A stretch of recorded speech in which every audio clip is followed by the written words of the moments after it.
చంద్రాపురం పొన్నుస్వామి రాధాకృష్ణన్ 15వ భారత ఉపరాష్ట్రపతిగా ఎన్నికయ్యారు. ఇది అందరూ ఊహించిందే. అయితే విపక్షాలు కానీ రాజకీయ విశ్లేషకులు కానీ అంచనా వేయని విధంగా ఊహించిన దానికంటే కూడా ఎక్కువ మెజార్టీతోటి ఆయన ఎన్నికయ్యారు. ప్రతిపక్షాల బలము హాజరైనటువంటి వాళ్ళ సంఖ్య ప్రకారం, ఓటింగ్లో పాల్గొన్నటువంటి వాళ్ళ సంఖ్య ప్రకారం 315 అయితే, నిజానికి ఎన్డీఏకి మద్దతు ఇచ్చినటువంటి వాళ్ళు, ఎన్డీఏలో భాగస్వాములుగా ఉన్నటువంటి వాళ్ళ బలం మాత్రం 439 ఓట్లు అయితే, పొన్నుస్వామి రాధాకృష్ణన్కి 452 ఓట్లు వచ్చాయి. అదే సమయంలో 315 ఇండియా కూటమికి అభ్యర్థికి రావాల్సినటువంటి ఓట్లు సుదర్శన్ రెడ్డికి 300 మాత్రమే వచ్చాయి. అంటే 15 ఓట్ల వరకు క్రాస్ ఓటింగ్ కూడా జరిగింది. అంటే బలమైనటువంటి మద్దతుని పొందగలిగారు. నిజానికి తెలుగు సెంటిమెంట్ అంటూ, తర్వాత సెక్యులరిజము, కాన్స్టిట్యూషను అంటూ అంతరాత్మ ప్రబోధం ప్రకారం ఓటేయాలంటూ సుదర్శన్ రెడ్డి అంటే వైస్ ప్రెసిడెంట్ అభ్యర్థి అయినటువంటి ఇండియా కూటమి వ్యక్తి చాలా పెద్ద ఎత్తున ప్రచారం చేస్తూ విస్తృతంగా పర్యటించారు, అందరినీ కలిశారు. కానీ విపక్షాల కూటమిలోనే ఓట్ల చీలిక ఏర్పడింది. అనూహ్యంగా ఆశించిన దానికంటే ఎక్కువగా అధికార పార్టీ కూటమికి మద్దతు లభించింది.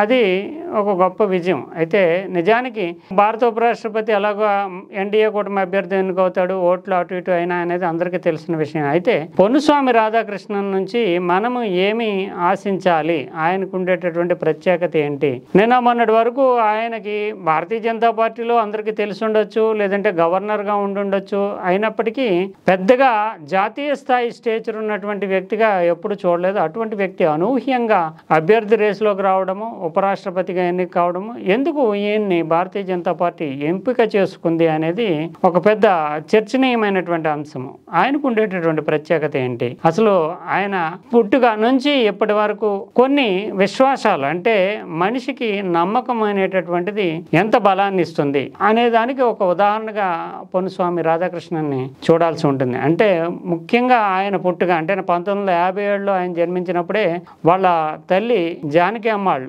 అప్పటికి భారత ఉపరాష్ట్రపతిగా ఉన్నటువంటి సర్వేపల్లి రాధాకృష్ణన్, ఈయనకి సర్వేపల్లి రాధాకృష్ణన్కి దౌత్యవేత్తగా, రాజనీతిజ్ఞుడిగా, తత్వవేత్తగా చాలా పెద్ద పేరుంది. ఆయనకి ఆంధ్ర మూలాలు ఉన్నటువంటి వ్యక్తి. సర్వేపల్లి ప్రాంతం నుంచి ఆయన పూర్వీకులు తమిళనాడులో వెళ్ళి స్థిరపడ్డారు. తమిళనాడు వాళ్ళు క్లెయిమ్ చేస్తారు ఆయన్ని. ఆంధ్ర వాళ్ళు కూడా ఆంధ్ర జాతి మూలాలు ఉన్నాయి కనుక, తెలుగు జాతి మూలాలు ఉన్నాయి కనుక తెలుగు వ్యక్తి అంటారు. ఆంధ్ర యూనివర్సిటీగా పనిచేయడము, ఇలా అంటే ఆయనకు తెలుగు, తమిళం అన్నీ కూడా 2 భాషలు బాగా వచ్చిన వ్యక్తి. 2 రాష్ట్రాలు క్లెయిమ్ చేసుకునేటువంటి మద్రాసు రాష్ట్రంలో భాగంగా ఉన్నది ఆ కాలంలో ఆయన పుట్టినప్పుడు కానీ, ఆ తర్వాత కాలంలో కానీ. కనుక ఆయన్ని ఆంధ్ర అంటూ మద్రాసు వ్యక్తిగా చెప్తూ ఉంటారు. అటువంటి వ్యక్తి భారత తొలి ఉపరాష్ట్రపతి అయినటువంటి సర్వేపల్లి రాధాకృష్ణన్కి అప్పటికి దేశంలో ఎంతో పేరు ప్రఖ్యాతులు ఉంటుందో, ఈయన పుట్టిన సమయంలోనే అంతటి గొప్పవాడు కావాలి అనే ఉద్దేశంతో రాధాకృష్ణన్ అనే పేరుని వాళ్ళ మాతృమూర్తి అయినటువంటి జానకి అమ్మాళ్ళు పెట్టారు. ఇప్పుడు ఒక నమ్మకం, విశ్వాసం, అంటే భారతీయ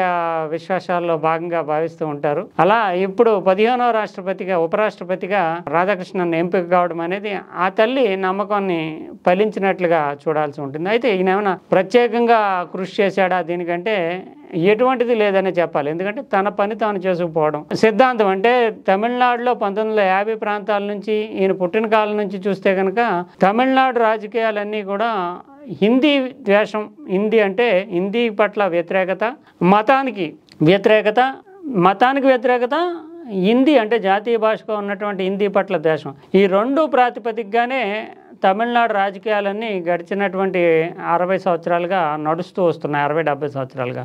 అటువంటి పరిస్థితి ఉన్నటువంటి తమిళనాడులో హిందీవాద పార్టీగా ఉన్నటువంటి బీజేపీలో పనిచేయడము, ఆర్ఎస్ఎస్ అంటే మతపరమైనటువంటి వ్యతిరేక ఎజెండాతో నడిచేటటువంటి తమిళనాడులో హిందూ భావజాలానికి ప్రాతిపదికగా, పునాదిగా ఉన్నటువంటి ఆర్ఎస్ఎస్లో 15 ఏళ్ల వయసు నుంచి పనిచేసుకుంటూ పోవడం. అంటే రాజకీయంగా ఉన్నత పదవులు వస్తాయని కానీ, లేదంటే ఇంతటి అత్యున్నతమైనటువంటి ఉపరాష్ట్రపతి స్థాయికి చేరుకుంటామని కానీ ఏ రకమైనటువంటి అంచనాలు లేనటువంటి వాతావరణంలో తన పని తాను చేసుకుపోవాలి, తాను నమ్మినటువంటి సిద్ధాంతం అనుసరిస్తూ పోవడమే తప్ప పదవులు వస్తాయనో, అందులో ఎక్కుతామనో ఆశించకూడదు అనేటటువంటి ఒక తాత్వికమైనటువంటి, వ్యక్తిగతమైనటువంటి దృక్పథంతో ముందుకు వెళ్ళాడు ఈ రాధాకృష్ణన్. అందువల్లనే ఈ రోజున అనూహ్యంగా ఊహించని విధంగా అత్యున్నతమైనటువంటి పీఠాన్ని అధిరోహించగలిగారు. ఇది నిజానికి 2000 సంవత్సరం వరకు కూడా భారతీయ జనతా పార్టీకి తమిళనాడులో అసలు భూమిక దొరుకుతుందా, భారతీయ జనతా పార్టీ నుంచి ఎవరైనా ఉన్నత పదవులు ఆశించగలుగుతారా అనేటటువంటి ప్రశ్నలు అనేకం ఉండేటటువంటివి.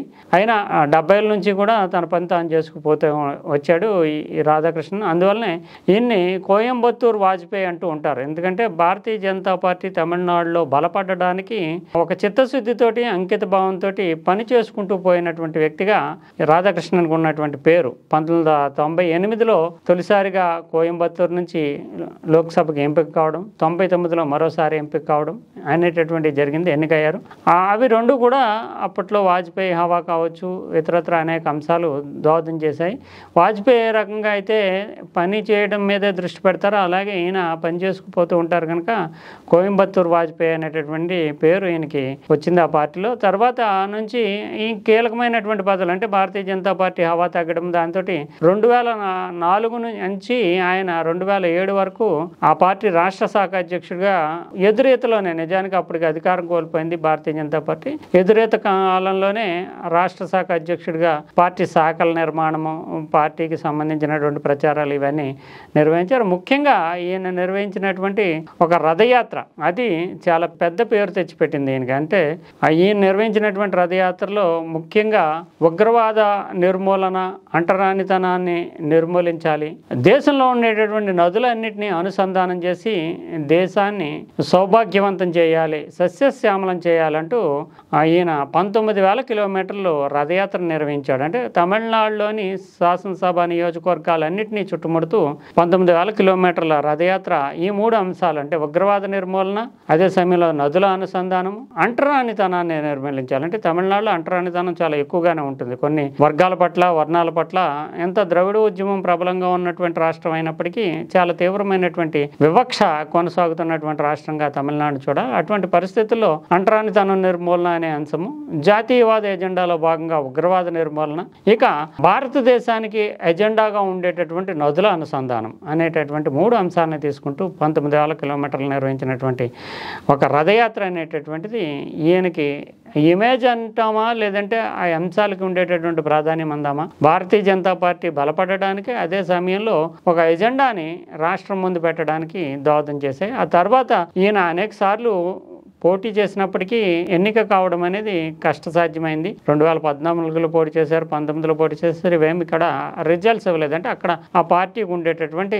బలాన్ని దృష్ట్యా అటువంటి ఫలితాన్ని ఇవ్వలేదు. తర్వాత 2023లో ఈయన చేసుకుంటూ పోతూ ఉంటాడు పని తప్ప ప్రచారాన్ని కానీ లేదంటే పై స్థాయిలో ఉండేటటువంటి నాయకుల దగ్గరికి వెళ్ళి తనకు పదవులు ఇవ్వాలని కానీ పైరువులు కానీ చేయడు అనే పేరు ఉండడం వల్ల పార్టీకి అవసరము తమిళనాడు నుంచి ఇటువంటి నాయకుడు ఉండాలి అనే ఉద్దేశంతో 2023లో జార్ఖండ్ గవర్నర్గా ఆయన్ని నియమించడము, ఆ తర్వాత మన తెలంగాణకి అదే సమయంలో పుదుచ్చేరికి ఇన్ఛార్జ్ గవర్నర్గా కొంతకాలం పనిచేయడం, ఇటీవల కాలంలో మళ్ళీ మహారాష్ట్ర గవర్నర్గా ఆయన కొంచెం పెద్ద రాష్ట్రానికి గవర్నర్గా వెళ్ళడం, ఇవన్నీ జరిగినాయి. ఈ నేపథ్యంలోనే ధన్ఖడ్ని పక్కన పెట్టాల్సి వచ్చింది. ఉపరాష్ట్రపతి ధన్ఖడ్ చేత రాజకీయంగా ఏర్పడినటువంటి విభేదాలు, ఇతరత్ర అనేక అంశాలతోటి ఇంకా 2 ఏళ్ల కాలం ఉండగానే ధన్ఖడ్ని పక్కన పెట్టాల్సి వచ్చింది బీజేపీ అధిష్టానం, ఎన్డీఏ ప్రభుత్వం. ఈ నేపథ్యంలో ఆయన రాజీనామా చేయడము, అనూహ్యంగా అంటే రాధాకృష్ణన్ పేరు ముందుకు రావడము, అసలు రాధాకృష్ణన్ పేరు ముందుకు వస్తుందని ఎవరూ ఊహించలేదు. కానీ ఈయన శైలి,